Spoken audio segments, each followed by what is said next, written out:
Well, good morning, everybody. Happy Saturday. I have my awesome friend Steven from the Idiot Quilter joining me today. Hi, everybody. Apparently, Walter left him for the Well, day. good morning, everybody. Oh, Happy Saturday. I hear me. I Yeah, I have know. my Sorry. awesome friend Steven from the Idiot Okay, let Quilter me get that joining out of the me. way. Okay, fine. That's got it. Fun technical difficulties. But yeah, I have my friend Steven here. Apparently, Walter abandoned him for a He so did. day that they didn't find. He didn't find out until what was it? 2 days ago, you said? Yeah, yeah. And so yeah, he's like, I'm kind of bored. I'm just doing some embroidery if you want some company. And I'm like, that'll be fun because it's a little bit easier to, engage with everybody when you have somebody else to actually talk with to fill in some of the silence. So what are you embroidering, Stephen? Well, okay. Yesterday I went and got my hair cut, and Which my one? hair, a, and no, that's the thing I say to Walter. Which hair are you getting? So get my hair cut, A or B. That's the only two he's got. But anyways, my hairdresser, I gave her at Christmas time.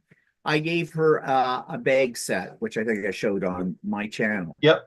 And she says, well, I got to thank you again for that. It was so great. My mother saw it and she absolutely loved it. And I says, does she want one?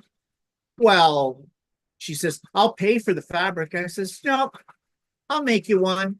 This is oh, well, it takes, I says, I make stuff all the time. I've got a room full of this stuff that I can't give, that I try to give away and to my family, and they're not worthy. So I said, sure, I'll make her one. So that's what I've started on today. I've got about 5 projects all going at the same time here. So So it's a light day for you. yeah, it's a light day. Yeah. And the 3D printers are going nuts over here too. Of course, they're making gnomes, but can I ever have too many gnomes? I No, don't I don't think that's a possibility. no, it's not. I've got these are ones I'm making for little gifties to put on bags and things like that for upcoming events. Let's just put it that way. It, Upcoming. it's good to be prepared. Yep. Yep. I like to be in advance of all these things. We have So, a few folks who have joined the chat. We have Candace, who we got to meet at the oh retreat. yeah. Hi, Uh, Candace. uh, I've told her that once the weather starts to warm up just a tad, we're going to take a field trip up to sewingmachine.com in Alpharetta and then Threadbare up and coming Hmm, that'll be because she fun. hasn't been to either. Good morning, Karen. Hi, Karen. Good morning, Rumfruta? Renfruta. I don't Nurse. know. That's a new person However to that's me. going to be pronounced. I haven't seen you before, so welcome. Yeah. Good Okay. morning, Here. Nadine and Jeannie. Good morning, Charlotte, who says good morning, Russ and Stephen. Nadine says bonjour, Russ et Stephen. Bonjour, Nadine. And Sullivan. my friend Stephen of Bland Designs and the Idiot Quilter has joined us in the chat as well. Yes. Who's he? I don't know him. He's an awesome guy. He did give me a 3D printer, and it's actually running right now. So Hey. that's going on. A coworker of mine plays D&D, and he initially asked for little token figurines, and he said last week when he found out that I got the printer, he's like, well, maybe I don't want little figurines yet. I want little basically paper holders where it's a little disc that has a slot for a piece of paper and you slide the piece of paper in for your token or whatever you're using, whether it's your character or there's multiple sizes. And I'm confused about the sizes because they're medium, large, huge, and ginormous. But I thought that you would have to have a small in order to have a medium and large. But there's no such thing as a small there. Well, this is for Dungeons and Dragons, right? Yes. Yeah, there is a ton of things out there to print on 3D printer for Dungeons and Dragons. I did a whole bunch of my niece is way into that stuff, and I made her one year for Christmas. I made her all kinds of figures from the characters list of Dungeons and Yeah. Dragons. I saw a really cool dice roller, Yeah. but When I pulled it up in the slicer, it said that it would take 3 days to print. I'm like, Yeah, I printed that one. It's the one that that looks like a sounds a castle. little intense. Yep. Renfrula says she is new, or he, from Western Colorado. Ooh, So how a little cold bit is it cold, I think. there? So while Steven is playing with his 3D print stuff, I'm going to be working on the Fort Worth Fabric Studio Winter's Night Table Runner. It is a pattern from Fort Worth Fabric Studio. They do these usually about once every or I'm sorry, there's usually about 3 or 4 weeks between each one. We've had like 2 months since the last one, which was their Christmas one, which was a gorgeous quilt. Actually, yeah, it was called For the Most Part. So it was kind of wintry, kind of Christmassy. And they released this one. Week 1 was last week, the 30th of December. It was while we were at retreat. Stephanie did her cutting video there. I don't do cutting videos on a live, so there's no point in me going through the whole cutting of everything. I think Stephanie does a great job with those cutting videos. So I said, I'm just going to sew these. So we sew them live on here. That way, if you purchased the pattern, you are able to sew with somebody. Or if you didn't purchase the pattern, wait, that doesn't make sense. You have to purchase the pattern to be able to sew it. If you purchase the kit, you get the pattern automatically. And they do have kits left. I checked this morning. They have plenty of kits left if you want to join in. They're usually pretty quick about shipping. So if you ordered today, you might get it by next week and join us. It's a 4-week sew along. So week 1 is cutting. Based on what the fabric requirements are saying, it looks like weeks 2 and 3 are blocks, and then week 4 is putting it together. So hopefully that's going to be a lot of fun. But I have my fabrics already cut, and I did not set up my system to show my sewing machine, just because that's a little bit of extra work for me to get set up, and I need to get a better angle for that when I'm doing lives with the YouTubes. So I apologize that you're not going to get sewing machine cam, but I will show the various parts about it.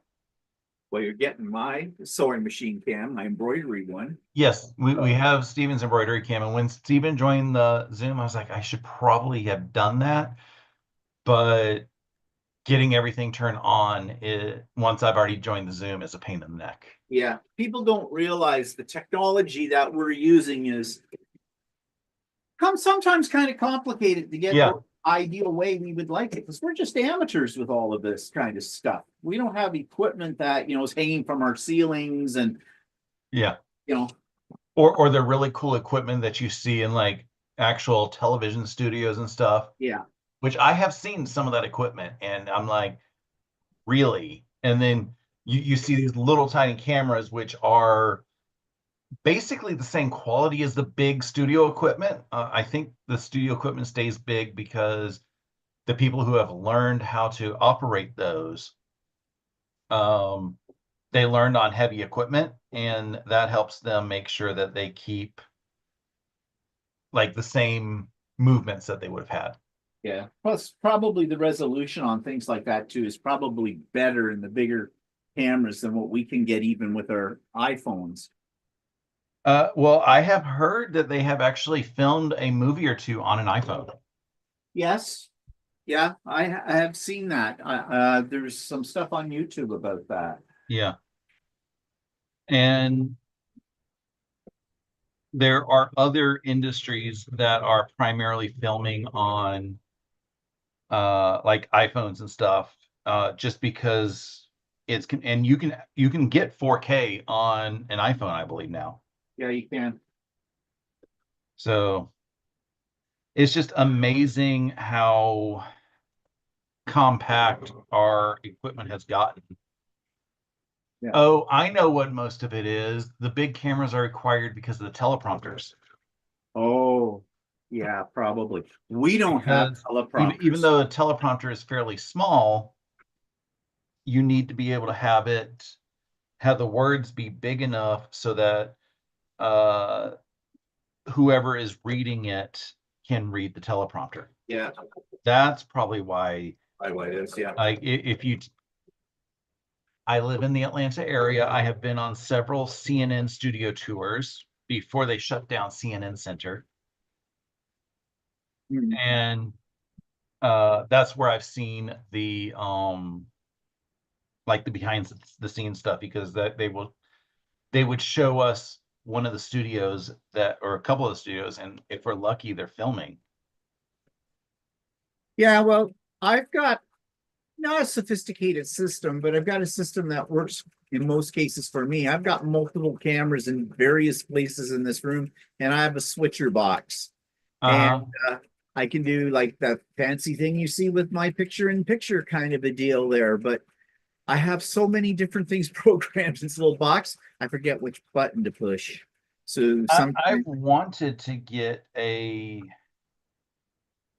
more cameras, yeah. but I'm going to have to probably upgrade something else in my computer, because uh, the reason why I learned that I couldn't do dual cameras on my laptop was because each camera needs to be on a different USB hub.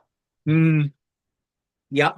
And that is a problem. I've got a docking station with my Mac that Yep. has a bunch of outlets in it, but even then I've got limitations on that. Because they're on the same hub.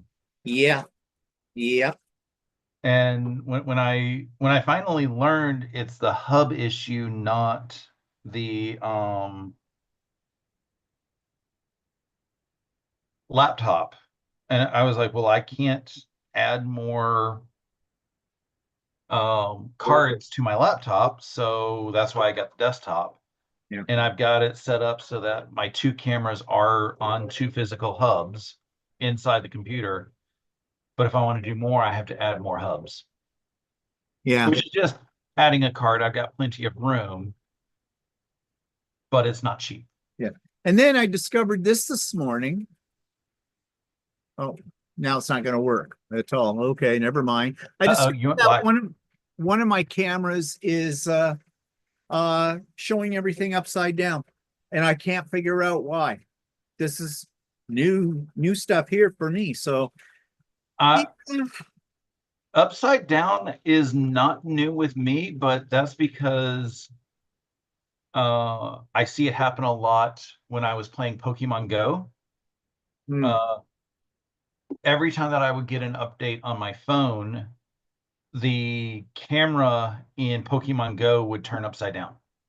oh, okay. It was very strange. It If you're trying to look at the camera and do your catching in the game, it was impossible. But if you were in there to because there was some of the stuff that you actually had to have your camera turned on in the game. Yeah. And it was a little frustrating to look at things upside down and try to interact with things upside down. Yep. But So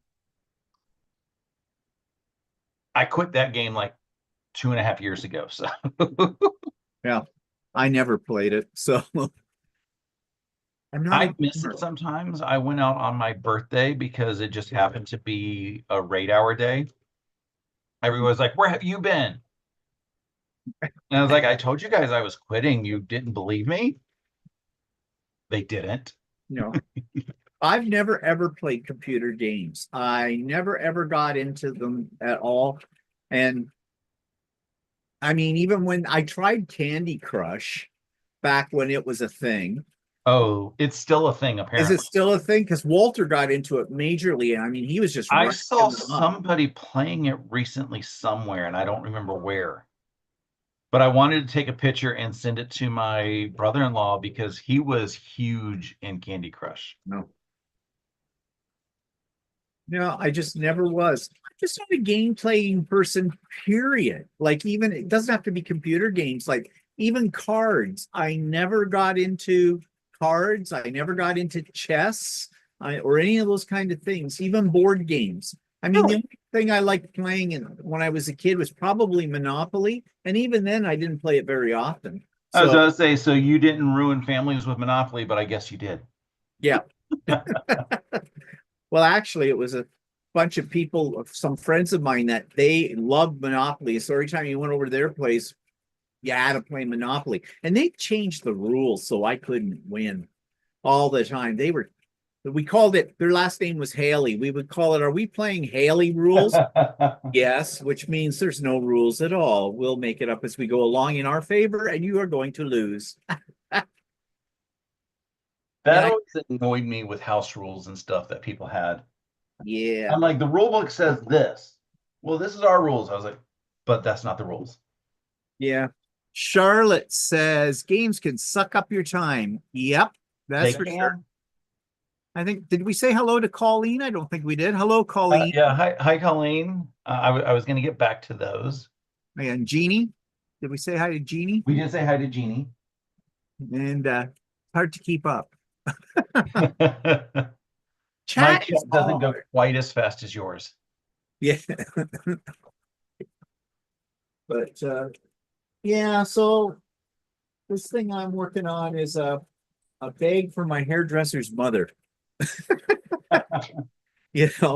Like I got my hair cut yesterday and she said to me, well, her mother really liked the bag I had given my hairdresser for Christmas. And I said, does she want one? And my hairdresser kind of hesitated because she didn't want to drop something on me. And I said, Right. I'll make one. Not a problem. She says, well, I'll pay for the fabric and everything. I says, no.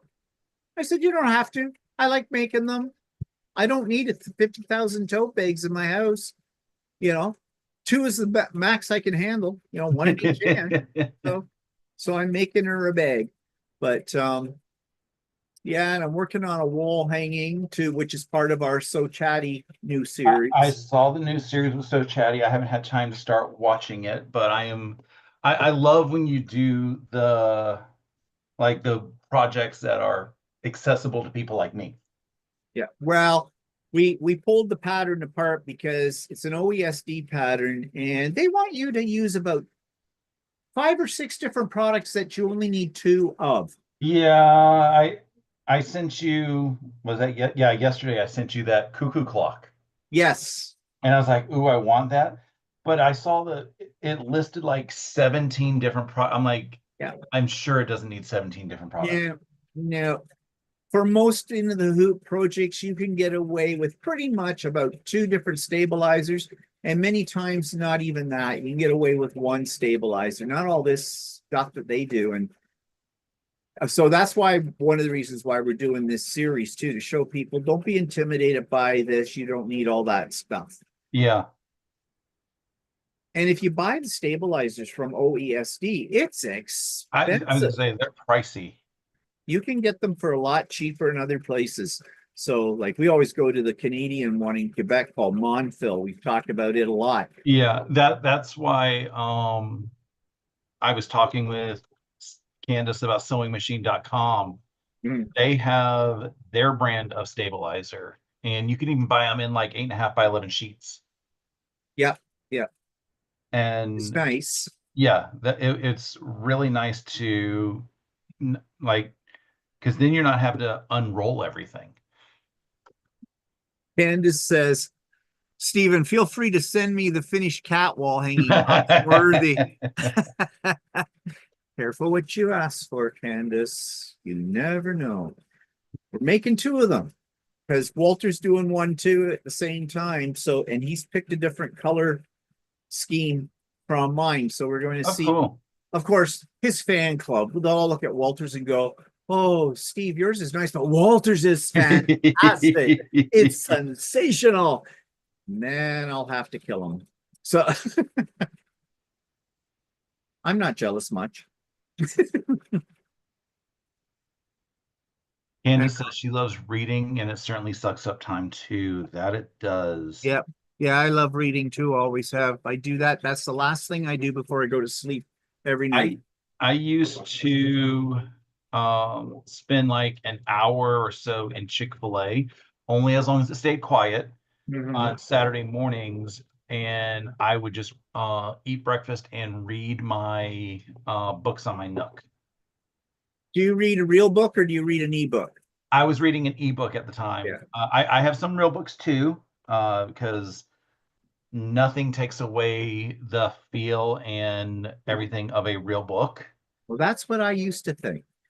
And well, I also have some people who have like friends of mine who have published on only physical books, not on Oh, ebooks. yeah. So I'm like, if I want to support them and read their stuff, I have to read it Yeah. on physical. I used to have this room way back in the dark ages when we first moved in this house. This was my office in here.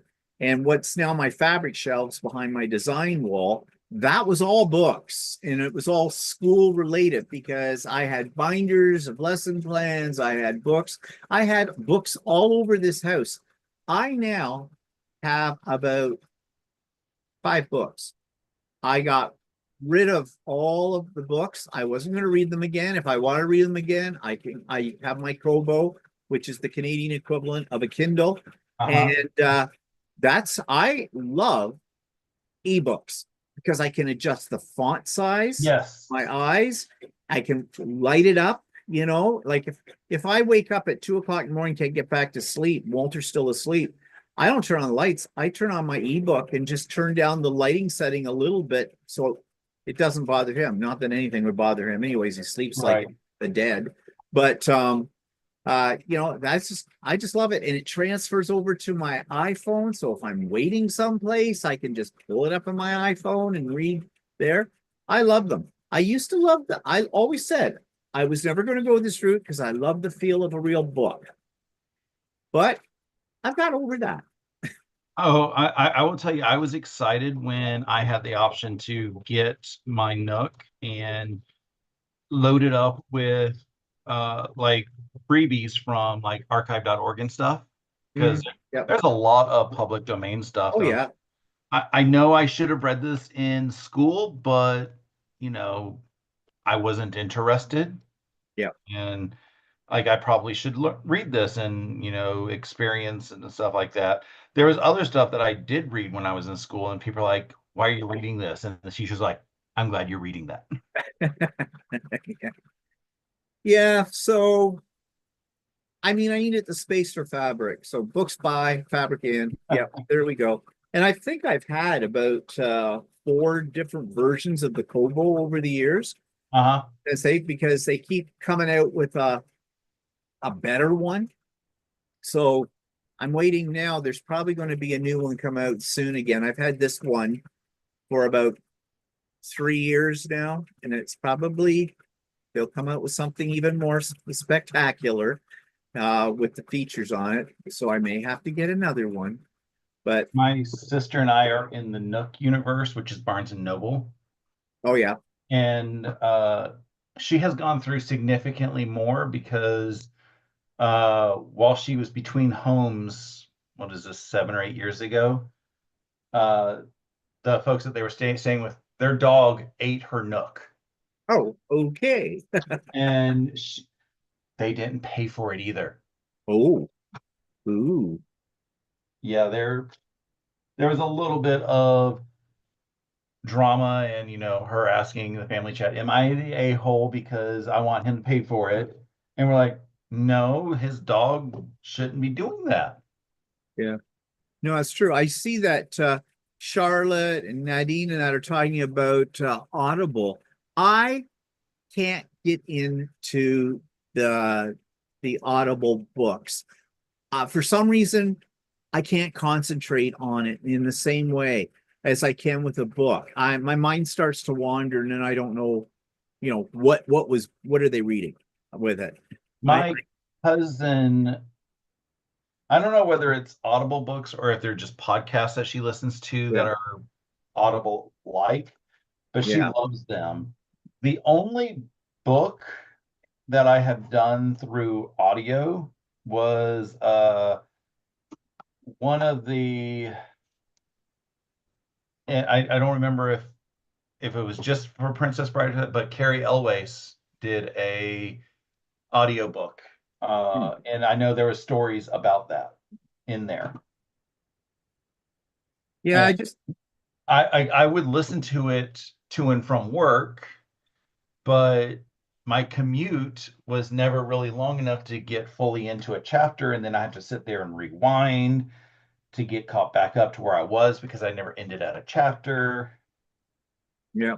It felt, it feels clunky, but I understand why it's so awesome. Yeah. Yeah, I mean, I used to listen when I first got into quilting, I would turn on podcasts, through iTunes and that kind of Yep. stuff. I had a bunch that I listened to on a regular basis, but I don't do that anymore either.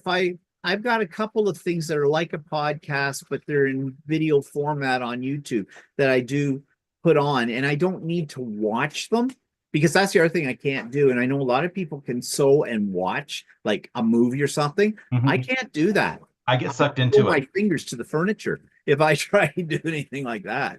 I could have seen it a million times and I will still get sucked into it. So, I mean, I fall asleep to I Love Lucy or Golden Girls or Designing Women because I've seen them a million times. I fall asleep to documentaries in the afternoon. Afternoon become around 3 o'clock in the afternoon. I am kind of done for the day. Part of the problem is because I get up so damn early, and I know that. But when I'm awake, and so Right. I'm up at 5 o'clock, sometimes even at 4:30. And by the time about 2 o'clock, 3 o'clock in the afternoon comes, I'm ready for a nap. So I turn on a documentary on Netflix. I love documentaries, but I only ever see the beginning and the end. I'm never sure what happened in the middle. You don't know what happens in the middle of it. Yeah, Walter comes down and goes, "Are you awake?" I go, "Of course I'm awake. I'm watching a documentary." He says, "No, you're not. You just woke up when I asked you if you were awake." Well, that is kind of true.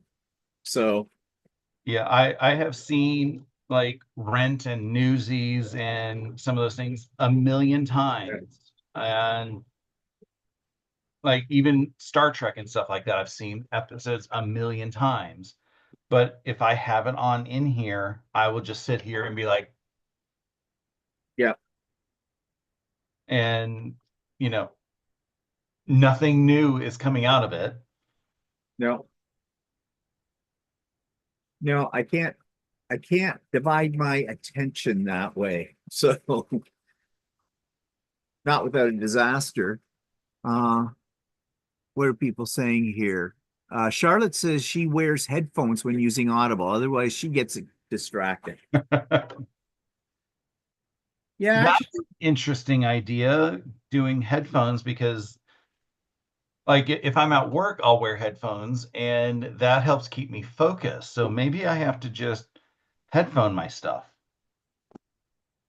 yeah. Now when I'm using Lucy, the long arm, I have a stand for my iPad out there, and I'll throw on some of the YouTube videos that I watch on a regular basis, but I'll put in my headphones for that because otherwise Lucy's too loud and I Yep. can't hear it over like the iPad over it. So I can do that because I mean sitting there watching your long arm after you've had it for a while, it's like, okay, that's boring. But Yeah. I can't turn my back on her because Lucy Yeah. has an attitude. You can't turn your back, but you also can't hear anything. Because I've tried to watch TV, but my long arm is in the same room as Yeah. my living room. Because I have an inset dining room. Yeah. So there's no way to separate the two. So I can't watch TV and long arm at the same time. So No.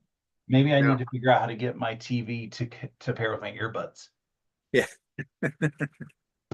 But I have learned the problems with distractions. What was it? A year and a half ago, I was in here cutting. I had Stephanie up on the TV, and I forget who she was on with, but they mentioned my name. My ears went up, and my rotary cutter went into my fingernail. Ooh, ow, ow, ow, ow, ow. Just fingernail. Like I did not like draw blood, but it was like the equivalent of you know, when you break a nail and stuff like that, Yeah. it's still yeah. No, Dude, no, no, no blood drawn, but I see, was like, when I hear about things like that with a blade, I cringe because a few years ago, Walter went to Canadian Tire and came home with a mandolin, slices, dices, and oh no, no, fries. no, no. Those Uh-huh. terrify me. And I was trying, like, I am Lucille Ball because Ricky. So I've got this mandolin out. Same day as he got it. We'd only had it in for an hour. And the reason he bought it was because we found this recipe for making potato chips using your microwave. And you had to cut them really thin, right? Uh-huh. And so the mandolin, great. Well, okay, I'm zipping along with the potato on there, and I'm getting closer to the end where my fingers are. I'm going, oh, in my mind, it's going, you should get out the guard thing now. And at the same time, I had that thought. I looked down, I wondered, why is this potato red? Oh. And because I was gushing blood out of my thumb, and I'm looking at my thumb and going, oh my God. So I immediately ran into the bathroom and did what every elementary school teacher always does with a kid that cuts their finger, puts it up in the fountain, that's not going to stop the bleeding. And as I'm spurting around, so I grab gauze bandages and I'm wrapping it up, and Walter's standing there cleaning up the blood in the kitchen. And I'm going,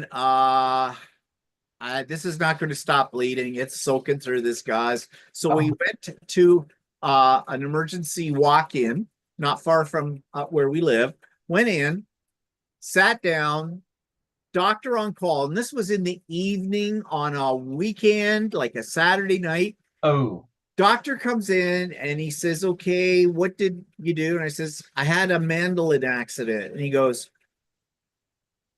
were the strings too tight? And I went, no, one of those things you do the julienne fries with.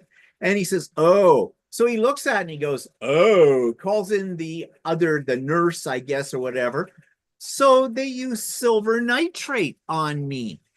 Have you ever had silver nitrate put on a wound? I don't even know what that is for. It's burning it. It burns it. It's supposed to cauterize it. Oh, ooh. Oh my God. Walter was in the waiting room and he said, I could hear you. He said, you let out this curdling, earth-shattering, curdling scream. I said, yeah, because I hit the ceiling and came back down.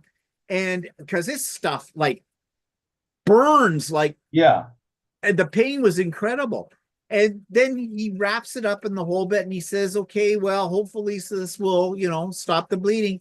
We're not out of that place. We're not a block away. And I'm looking at the big, huge bandage he's put on it and it's soaking up blood. I said, we got to go to emergency.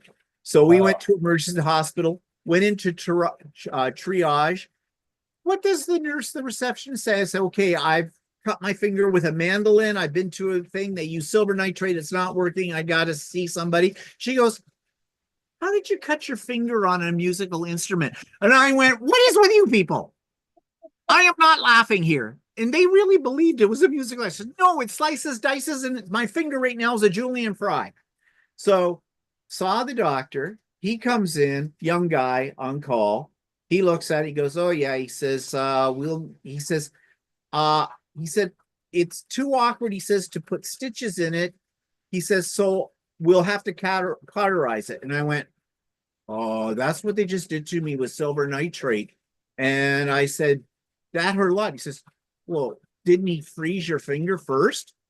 No. Oh, he says, oh my God. And the look on the doctor's face was, holy shit, that is like, you might as well have had your appendix out without anesthetic. So he froze my thumb and then it was fine and healed. But as soon as we got home, I said, that thing's going back to crappy tire. Mandolin is a dirty word. We'll never have it. That or a musical instrument called a mandolin in this house ever again.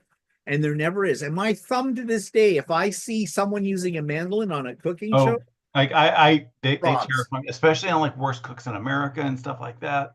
Yeah. Oh God, no. So never use a mandolin. Yeah. Don't do what I did. So yeah. Let's catch up on chat real quick. Yeah. Greenland Quilter Katie has come in. Good morning, Katie. Hi, Katie. Sue Norfleet has come in, says Oh, good Sue's morning, here. Russ and Steven and everyone else. Hi, Sue. Glad she joined in for the bloodletting Bloodletting. episode.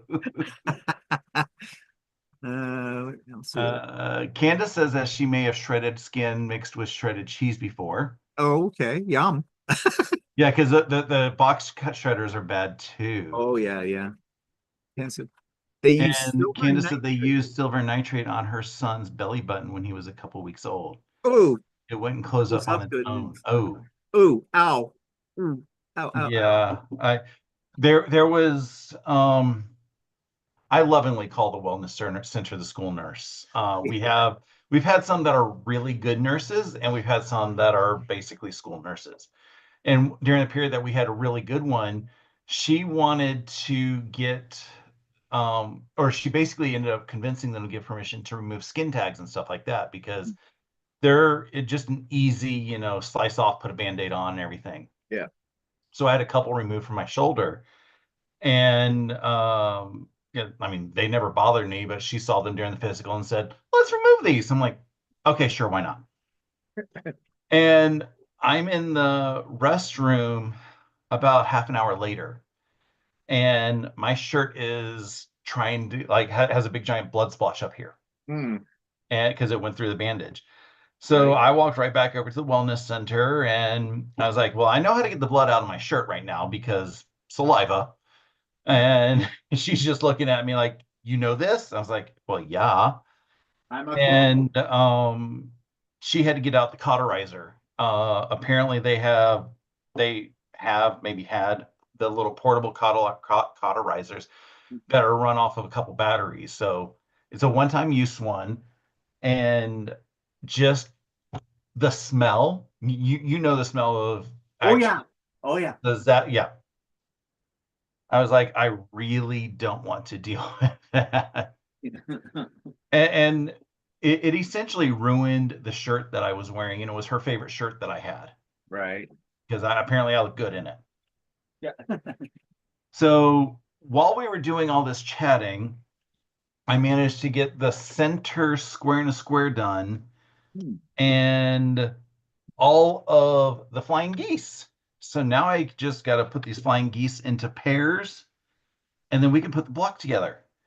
That's pretty fabric, the blue fabric. I really like Oh, that. it is gorgeous, and I think it actually has genuine glitter in here because as I was cutting it, there's glitter on my cutting mat. So Oh, I okay. may be infected with glitter right now again. I love the Fort Worth fabrics and projects they put together. I wish that I could get them, but no, but Yeah, it costs too much when it comes to Canada. And if it gets to me through the postal service yeah. here, like, I was just thinking the shipping that it would end up costing to get it up to you. oh, astronomical. It's just ridiculous with it. And now our postal service, even though the strike supposedly is over until May, and then we're going for round 2, then they're letting them have time to regroup. In the infinite wisdom of our government, which our government doesn't exist right now because they're prorogued, because our prime minister has resigned. I've heard that. Yeah, we could have 3 prime ministers this year. One, when they pick a new party leader, that party leader will automatically become thumbs up, will become the prime minister until the next election is called, the parliament will hold a non-confidence vote, which will dissolve parliament within a couple of weeks of when the new prime minister is in. Then they'll go to the polls, have an election, and we'll have another prime minister. So your elections aren't on a regular basis. They're only whenever somebody decides they want to resign. Well, no, on average, it's every 4 years that we have a regularly scheduled election, but there is something called a non-confidence vote. If the opposition parties decide that there's something they don't like the government doing, they will take a vote called a non-confidence vote, which if they win the vote, it topples the government. It means the government is dissolved and there has to be an election. That doesn't happen all the time. There's always the threat of it, though, because the opposition, that's what they're good at, threatening. Yeah. And if you have a majority government, which we do not have right now, meaning that the ruling party has the most seats, they Yep. can control those votes. But we have a minority government right now. So that means if the parties gang up, the opposition parties gang up, they'll have more votes, and it'll topple, and it is going to topple. We know that because of the situation right now. Not a good time for our government to be in this situation, given what's happening in your country. So, Right. and we are not going to become the first 51st state. We beat you in the War of 1812. We can do it again. We're getting out the heavy ones. We're getting out Laura Secord. She will be Well, passing those chocolates. I don't think he would quite realize what that would do to the Electoral College if it became a 51st state, because Yeah. basically Canada would have enough votes at that point to control the election. Yeah. Well, what's your biggest state in population? California? Yes, I believe it's California. And what's the population of California? Large. Yeah. I don't know. Echo, what's the population of California? According to the 2020 U.S. Census, the population of California is 39.5 million people, which is a 6.1% increase over the 2010 U.S. Census.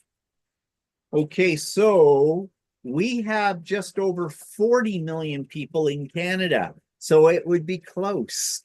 Yeah, basically, yeah, you would have this probably the same number of electoral votes as California. Yeah. And I don't know how things generally come out, but I would say that Canada is a fairly liberal country in general. Yeah. So that would not work well for liberal, or for conservative candidates. Yeah, for the Republicans, we'd be definitely Democrats. Yeah. So, except for the rednecks. We always have rednecks. And when I say rednecks, I mean Alberta. I mean, that's how it is here. That's why the states are how they are. And Quebec would never go for would never agree, like as if any of us would agree. Oh yeah, because Merger. they're them and their Frenchness. Yeah, because they're special, in our country. And yeah, and they get a lot of, they're catered to in our country. So yeah, that wouldn't happen if they became part of the United States. So no, it's not going to happen. But there's a lot of other things out there, but we don't need to get political right now. Yeah, All this stuff. So we're sowing. exactly. It's a lot easier to sow than be political. Yeah. Because if there's anything that divides anybody, it's politicalness. What is Karen says agree. FWFS does not have reasonable shipping to Canada. What's FWFS? Fort Worth Fabric Studio. Oh, okay. God, I hate Yeah. code. I mean, their patterns you can buy and stuff, but if you want the exact same fabrics, it gets very difficult to find fabrics outside of there because they're usually a newer line that either is just going on sale when the pattern is going out, or well, I don't think that they can technically preview the stuff through the pattern. But yeah, it's usually just very difficult to find the fabrics in local quilt shops, or if you need to order it online, you don't get the fabric requirements until the first pattern comes out. Oh, okay.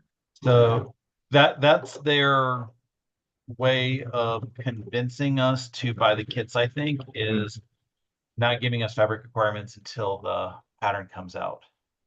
Right. And what I will say, and this is my opinion only, I don't like mysteries. Either I want it to be done in exactly the same pattern or fabrics that the pattern designer has decided upon, or I want to wait until I have the entire pattern done so I can visually put the fabrics where I want it to go. Yeah. I have done too many mystery patterns where they say buy a light, a medium, and a dark. And when I get through to it, I'm like, this is hideous because I did not know how the fabrics were going to play with each other in order to make a proper decision. Yeah. See, that's why I hate mystery quilts. You know, where you get like block of the month mystery. I do not like those. I want to see what the final product's going to look like because if they give you instructions that say pick a light, dark, and a medium, well, I want to see how they're going to be, like you said, Yeah. they're going to be. Yeah, if I have to pick the fabrics, I'm not going to do a mystery anymore. If it's like Fort Worth Fabric Studio does their mysteries, I know Cotton Cuts does their mysteries, but once, in my opinion, once you've done a couple of those, they all start to look alike. Yeah. So I haven't completed one of those in a while. But if I'm getting the fabrics from somebody who knows what the ending result is going to look like, I'm okay with that. Yeah. But if you just tell me to go buy a light, a medium, and a dark, and I have no idea what it's going to look like, no.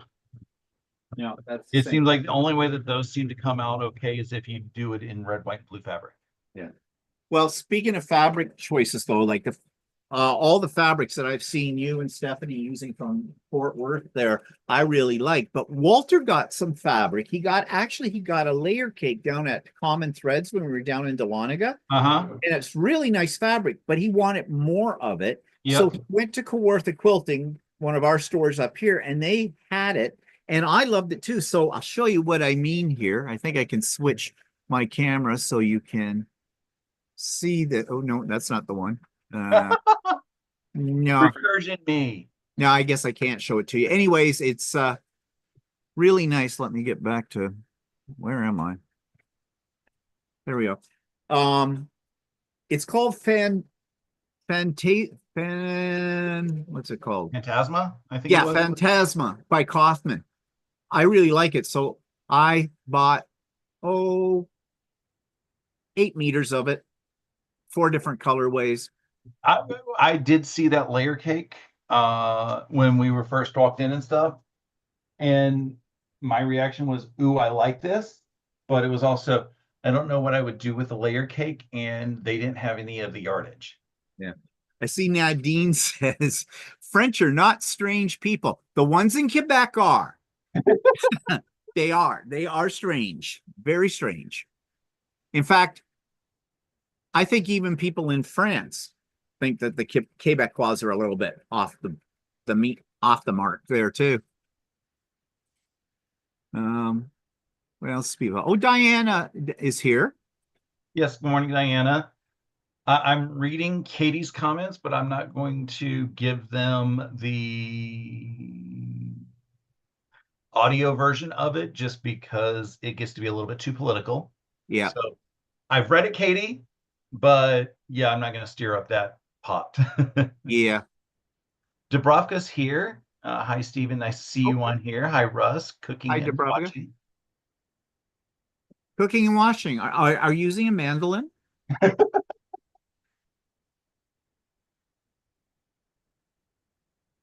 I hope not. But yeah, I have seen so many TV shows where they're using the mandolin, and the next thing you know, they're at Medic. And I'm like, the reality cooking shows, I'm like, no, there's no need to use a mandolin. No, there is not. So having said that, recently Walter was on a let's buy really good kitchen equipment kick. Ah, yes. Him and his really cool knives. Oh yeah, those knives. They're sharp. I already cut myself on them once, so is he. You just look at them and you'll cut yourself. I've never seen anything so sharp next to a mandolin in my life as these ones. They're really nice. They just chop through anything, including your hand, without any problem. But yeah, I'm not the kind of person you should ever let run with scissors or have sharp objects. Well, as I tell people, I don't run with scissors, and those last 2 words were unnecessary. Yeah. Yeah, but I never learn, I'm Lucy. Okay. What you'll do now, Lucy? Oh, I have come close to sewing my finger in the machine here. Oh, And yeah. I'm like, I know better for that. Why, you've done it before? No, but I have seen the problems with it, and I do not like to see blood. No, I'm not a fan either. It doesn't bother me to see blood as long as it's somebody else's. Well, that's not true either. There used to be years ago on TV, there was some show about operations or something or whatever, and they got right up close and personal with that. Uh-huh. Walter absolutely loved that show. I did not watch it. I could not. But he's kind of the kind of person that if someone got hit on the street by a car, he'd laugh. That'd be his first instinct. Then he'd realize, oh, maybe this isn't funny. But I remember back when TLC was the learning channel, and they showed, as you just said, TV shows about operations and stuff every now and then. And it was 2000, I think it was 2000. I had just had a surgery, and I'm laying at home in bed recovering, and the TV is on TLC for whatever reason. Maybe it was documentaries to make me fall asleep. I don't know. And all I hear is a hot dog in a bun. And I'm like, is this the surgery that I just had? Which was for heartburn. So I just sit there and watch it. And I'm like, this is the surgery I just had. I can now see what the doctor just did. okay, I wouldn't And want to watch that. it was really cool. The only bad thing about that time frame was the company that I worked for. They developed a database for the Harvard Risk Management Foundation, which was the insurance company who insured all of the Harvard hospital doctors. So basically, if you're a physician in the Boston area, you are probably in this database. And my coworkers who worked on that project, they all wanted to know my doctor's name to look him up. And I said, you are not getting my doctor's name until I am in the process of leaving the day before my surgery, because I don't want to hear anything if he is in there. Yeah. Because I can't change my mind about whether or not I'm going to have him do my surgery. Right. And I don't want to know what type of claims he may have had. So as I'm leaving the day before my surgery, I tell people, like, okay, this is my doctor's name. I'm gone. Like, I was out the door before they could pull up the system. And had my surgery and came back. And after I came back, they were like, yeah, we looked up your doctor. He had a few cases in here. And I'm like, okay, now I want to see this stuff. And when I was reading the stuff, I'm like, okay, he told you this, he told you this, he told you this. He had like 3, maybe 4 cases, and every single one, it was a stupid person claiming that the doctor didn't tell them something. Wow. And I was like, I know he told you that because he told me that in my initial consultation that says, if we do this surgery, this is what's going to happen.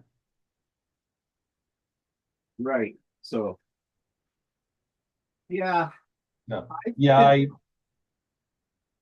Go ahead. I just don't understand people. No. But like I said, it was just really cool to be able to see what the surgery was that I had done. Yeah. Well, I do remember my very first colonoscopy. They gave me a CD with the video of like. Oh, I wish they gave me a CD. They just gave me pictures. Yeah, well, they didn't. This was sort of a semi-private clinic I went to. My doctor recommended them, said I'd get in faster for it. And yeah, they were really good. But yeah, I got this CD afterwards, and I said when I came home to Walter, I said, now I can prove to you, I am a perfect a-hole. And I've got the video to prove it. So But yeah, that now I do know one thing though, and this is kind of gross for some people, but you know, on YouTube, there's that one, the pimple popper. Oh, I I cannot can't watch avert my eyes. I cannot avert my eyes. And you just keep watching and watching. And it's like, oh my God. No, it's like the lawn shows or the drain cleaning shows and stuff that on YouTube that I can't divert my eyes from. I'm like, that's interesting, and that, but when it's like Dr. Pimple Popper, I'm like, no, I don't need to watch that, especially when it gets to be like Like, yeah, this these big, and I'm massive like, things, like, no. how could you have like go with that? Oh, that's so Yeah, pretty. I have one of the blocks done. We're supposed to make two. There is a mistype in the instructions I have discovered because it tells us that we only need 8 of these squares. And I'm sorry, not 8, 16 of these squares. And I think we need 24 of these squares, if my math is right. Hmm. So I got to make sure that we have, well, I'm assuming I have enough for everything. They just mistyped the number that we need for that. So I need to go grab my other squares when I start to work on block 2 later this afternoon. Mhm. So I stay perfectly caught up with this. So if that number of squares that you need, now this is where quilt math gets me confused, and it's something very simple. You have half square triangles in that block, right? No, they're flying geese. Oh, they're flying It's geese. flying geese and square and a square. Oh, okay. Because I was going to say sometimes I get screwed up with, with half square triangles because you get two out Yeah. of, the one piece of, the two pieces of fabric. But Yeah, the way that they do this is they do the flying geese as traditional method. So oh, okay. you have this waist, and then they do the square and a square, the traditional method, where you have the square from the that's going to be your final size, and you just snowball corners. So you again get triangles like this as waist. And it looks like they forgot to count the square and square snowballs Oh, when okay. they were given the fabric corners. It happens. It's quilt Yeah. math. I'm sure somebody has told them by now that they have a mistake in their cutting or in their gathering instructions. So Yeah. I'm not overly worried about it because it's now in the past. And as long as we have enough squares that they tell us to cut in the beginning, I'm not that worried about it because it's just they told us to gather the wrong number of squares. I still have them. Yeah. Well, we've got another new person that's joined us, Cheryl Oh, from. Cheryl from East- Kansas City, Missouri. Oh, is that what that means? Okay. Yes. And the only reason why I knew is because I know MO is Missouri, and I know Missouri has a Kansas City, just like Kansas has a Kansas City. Good. I think they're on both sides of the borders. Yeah, I can't keep the American states, the short forms. I guess it's the first letter and the last letter. No, it's I don't know how they came up with because some of them are the first 2 letters.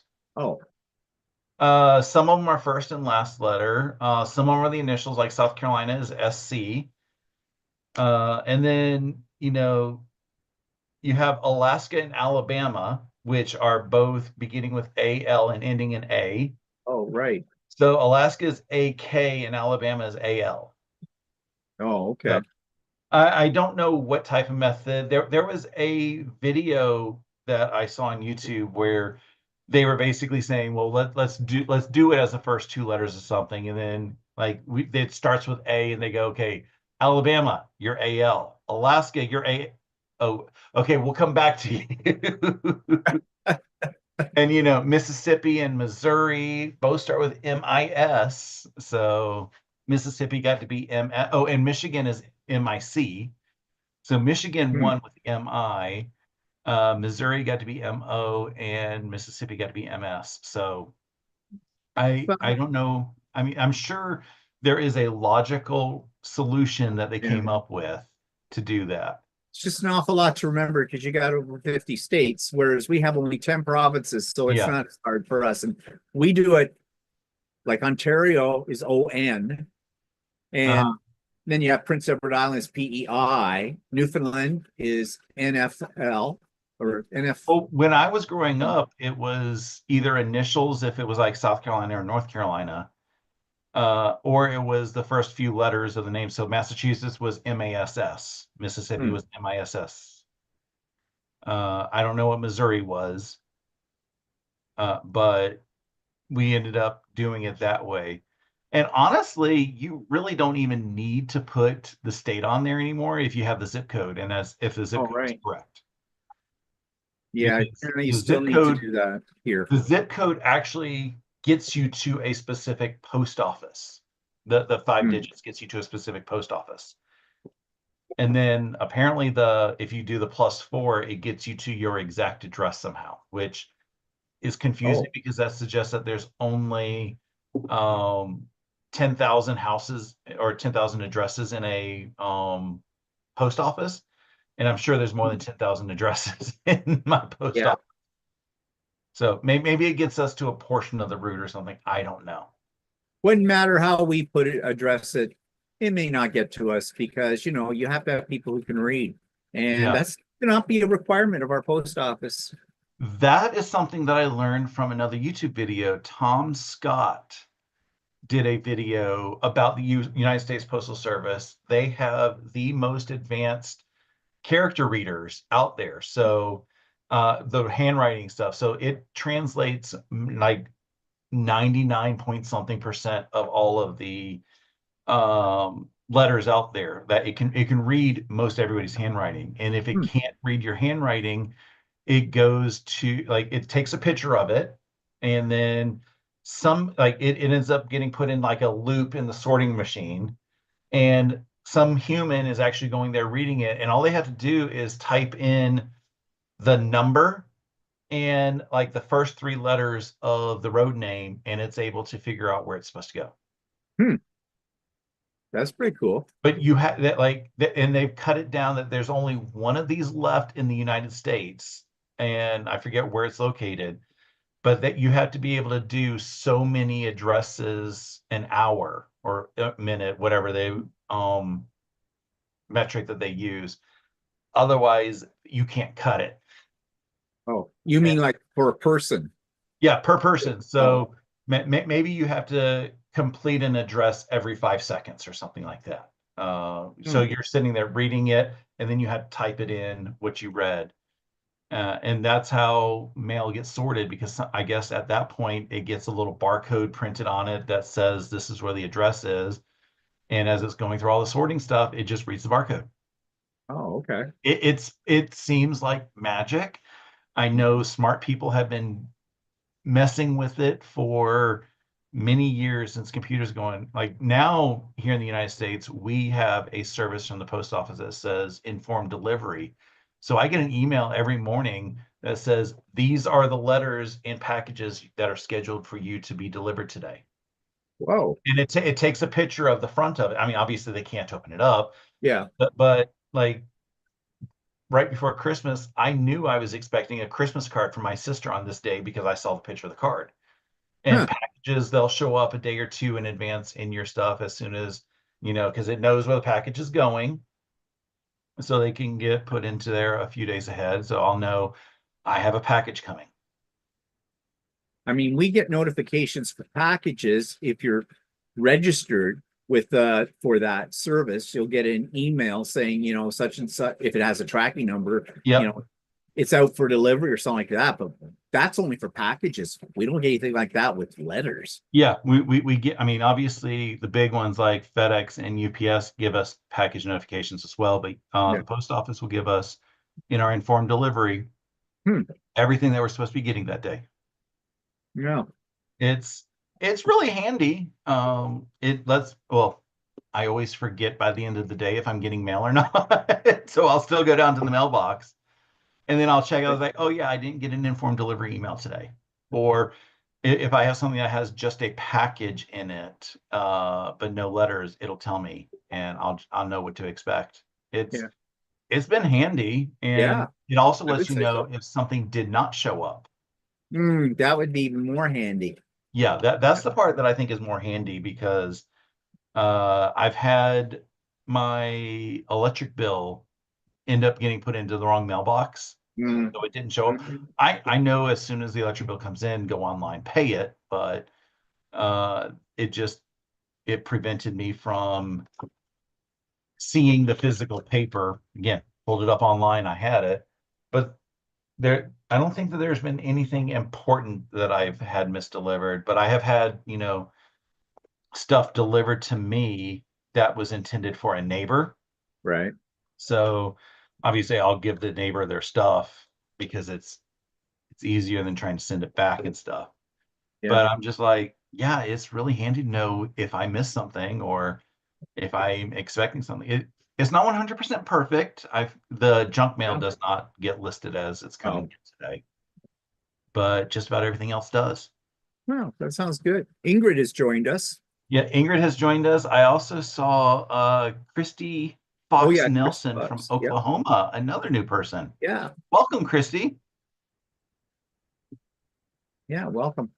Ingrid and I are trying to figure out how to get something done with our college because she and I went to college to the same college, Oh yeah. different times, so we never knew each other in college, but we want to see if we can figure out a way to get into the alumni newsletter and say, we just randomly met through quilting.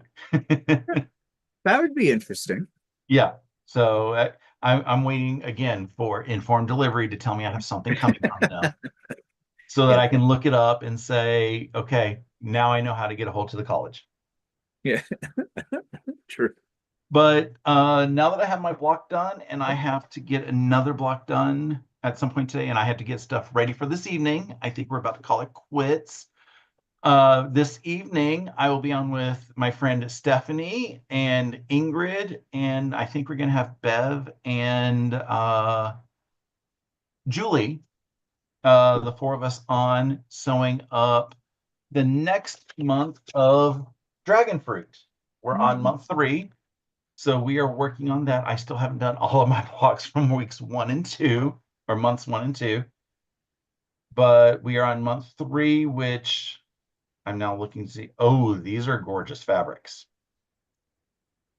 So I am a little excited for these. We'll see what we get, but I got to get those cut as well before the live this evening. So I've got a bit of stuff to do. Busy Uh, afternoon. What's going on with you, Stephen? Well, I'm going to carry on with this project I'm working on right now, and then I got to cook dinner for his dibs. He went out of here. I said to him, "I'm going to cook dinner tonight," because I don't usually. And he looked at me and went, "Oh, what are we having? Burrito surprise?" And I went, "No, but it is Something a with a mandolin. surprise."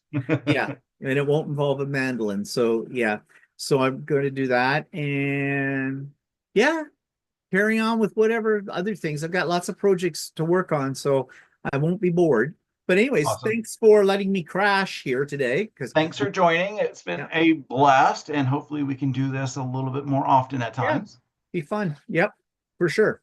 So I hope everyone has a wonderful rest of your day. Like I said, for me, I'm going to be on with Stephanie later. Weekly vlog is going to come out on Wednesday, and I think it's going to be a fairly quiet week this week. It's been a busy December and first week of January with video, so it kind of feels good to be kind of a little more chill. Yeah, for sure. So have a great day. Okay, bye Bye. everybody.